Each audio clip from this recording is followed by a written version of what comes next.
नमस्कार दोस्तों, मैं हूं कमल सोडा और आप देखना शुरू कर चुके हैं द अलग।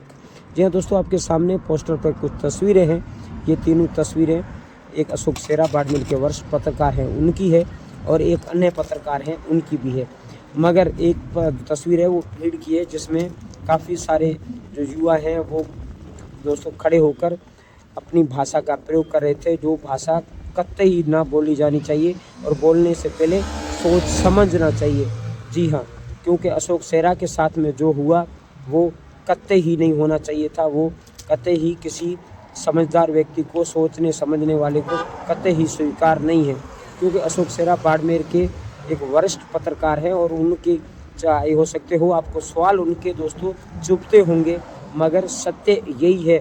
सत्य राजतंत्र में सवाल सबसे बड़ा है दोस्तों, क्योंकि अशोक सेरा ने बाड़मेर के लिए किया या पत्रकारिता जगत के लिए जो किया वो शायद आज तक किसी ने इससे पहले भी किया हो, मगर आज की डेट में वो अव्वल नंबरों पर आते हैं।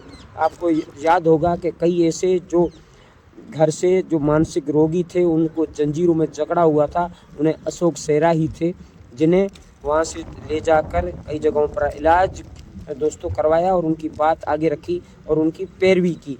और कई ऐसी बहन बेटियाँ भी थी जिनकी दोस्तों कोई सुनने वाला नहीं था, तो फिर उनकी शादी भी करवाई और भाई बन के भी दोस्तों खड़े रहे और पूरा जो है वो सार संभाल भी उनकी ली।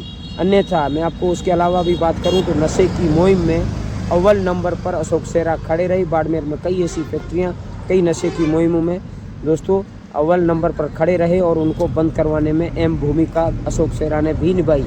और तीसरी बात आपको यहाँ से आगे भी करता रहूँ कि बाड़मेर में कई ऐसे स्पा सेंटर चल रहे हैं, उनका भी खुलासा अशोक सेरा जैसे पत्रकारों ने भी किया।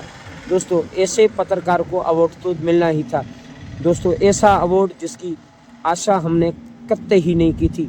ऐसे साफ सुथरी छवि रखने वाले व्यक्ति के साथ में जो हुआ वो दिल दहला देने वाला है। आपकी राय क्या है इस बारे में वो दोस्तों कमेंट बॉक्स में ज़रूर बताएं। एक और अन्य पत्रकार को मैं आपको इसके बारे में बताऊं तो उसके साथ भी ऐसा ही हुआ, दुर्व्यवहार हुआ। लोगों ने अलग अलग टिप्पणियाँ, अलग अलग कमेंट, अलग अलग रील बनाकर अपलोड कर रहे हैं, उसमें अपनी मनगढ़ंत कहानियाँ भी लिख रहे हैं, मगर उनके साथ में जो व्यवहार किया गया धोरी मीना में कांग्रेस के कार्यकर्ताओं के दौरान, वहाँ पर आए हुए लोगों के दौरान, वो कतई ही कतई ही सही मायनों में बिल्कुल ठीक नहीं है। दोस्तों मैं आपको बता दूं यहाँ पर कि इससे पहले आपको याद होगा दुर्ग सिंह जी राजपुरोहित, जिन पर भी एक मुकदमा हुआ था और उन्हें यहाँ से ले जाकर दोस्तों आपको याद होगा कि कहाँ पर उन्हें जाकर बिठा दिया गया था। ऐसी ही चीज़ें बाड़मेर में कोई पहली बार तो नहीं हुई है, ये तो माननी ही पड़ेगी। मगर ऐसा होना जब लोकतंत्र में जो है वो सवाल ही ना उठा पाई पत्रकार, तो फिर किस बात का। वहाँ पर दोस्तों कांग्रेस से 1 दर्जन से अधिक बड़े वरिष्ठ नेता भी थे, मगर ऐसा एक पत्रकार के साथ हुआ और उस पर भी चिप्पी कहीं ना कहीं सवालों के घेरे में कांग्रेस को ही उठाती है। कहीं ना कहीं वो बीजेपी के सामने दोस्तों नाकाम तो हुए ही, मगर उन्होंने अपना गुस्सा था वो कैमरे पर है वो दोस्तों निकालना शुरू कर दिया। आपकी क्या राय है दोस्तों वो कमेंट बॉक्स में ज़रूर दें। जय हिंद, नमस्कार, फिर मिलेंगे किसी अगले वीडियो में।